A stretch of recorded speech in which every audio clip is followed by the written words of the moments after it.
told your friend you're not okay? And tell me what's wrong and why you never say.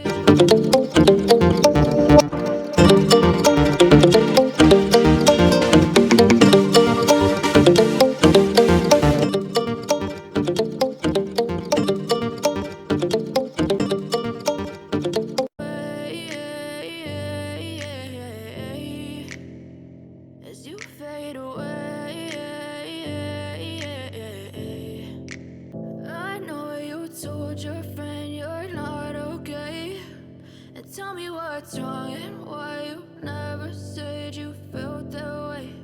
And guess you're trying to stay strong and fake a smile until I look away. But I've known you too long, it hurts to watch your blue eyes fade to gray as you fade away,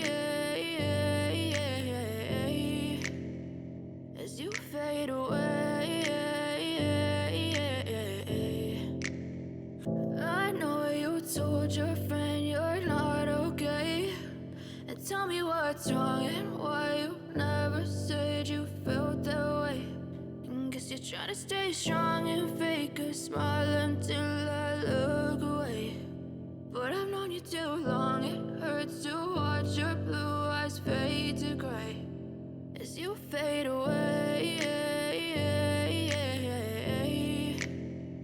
as you fade away. Yes, friends. Ayan, as you can see, nakita nyo po kung paano ako kumilos nang walang mga paa. Struggle po yan, yung pagsusot ng mga prosthetics. Hindi po madali para sa amin, lalo na sa akin, 2 paa po ang wala. Mahirap pong magbalanse. Kaya most of the time, ang suot ko po, yung established na yon, na hanggang tuhod na lang. Para iwas ako sa pagbagsak, sa pagtumba araw-araw. Hindi rin ho ako makakapagtrabaho sa bahay pag ganyan. Kasi mangailangan po ako ng walker or ng saklay. Yan. Pero yan, isinusuot ko lang po yan pag mga special occasion. O kaya may pupuntahan kaming importanteng bagay. Yan. Mahirap po yan. Nagkaroon po kasi ako ng problema sa aking mga binti. Diyan po, below the knee, masyado na pong masikip daw ang mga ugat dyan. Nagsisiksikan na raw, sabi ng aking doktor. Kaya ganyan, dyan po ako tinamaan ng pagkaroon ng deep vein thrombosis. Yan po. Kasi kung hindi po puputulin ng mga doktor ko, ang mangyayari po talaga niyan, sasabog po siya. Dahil ang ugat ko po ay barado na. So, hindi magdadaloy, hindi magpo-flow yung aking mga dugo papunta sa aking ugat, pabalik sa puso o sa baga o sa utak. Kaya dapat maputol siya, matanggal ang bara.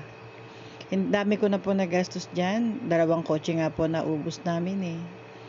Hindi po nila talaga makita, hindi po nila matanggal ang bara. Ayan, napakahirap po niyan, friends. Hindi po madali ang pagsusuot ng prosthetics. Hindi po biro-biro ang sakit na nararamdaman pag suot mo po yan. Dahil buong bigat mo, buong weight mo, dyan po nakasalalay. Swerte nga yung iba kasi isa lang ang kanilang naputol.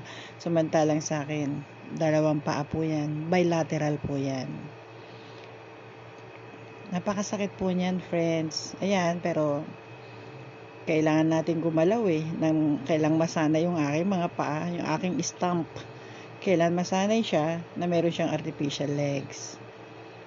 Ayan naman po, medyo nagagawa na rin ng paraan na dati naman ako may mga paa, pero ngayon, sad to say, wala na po. Tanggap-tanggap na lang po sa katotohanan. Kasi po, ako po may mga anak, may asawa, may pamilya. Bye friends! See you on my next video.